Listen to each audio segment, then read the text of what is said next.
Tips para mas marami kayong ma-accomplish sa mga araw-araw ninyo.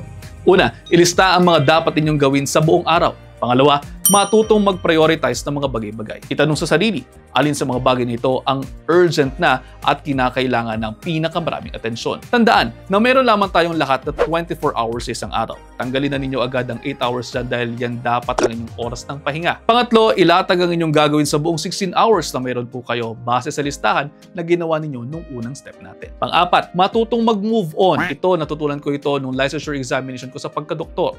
Kung nag-lapse na ang nakalaan mong oras para sa task na yun, move on to the next. Slowly, matututunan mo rin kung paano mo dapat na-prioritize sa mga bagay-bagay at pwede mo namang balikan kapag na-accomplish mo naman na ang mga susunod na bagay throughout the day kapag meron ka pang reserve na time. Panglima, learn to rest. Naalala mo, naglagay agad tayo ng 8 hours of rest na kailangan mo ng pahinga. Magpahinga ka. At yun, almost 1 minute na to. I hope you're all 1 minute wiser.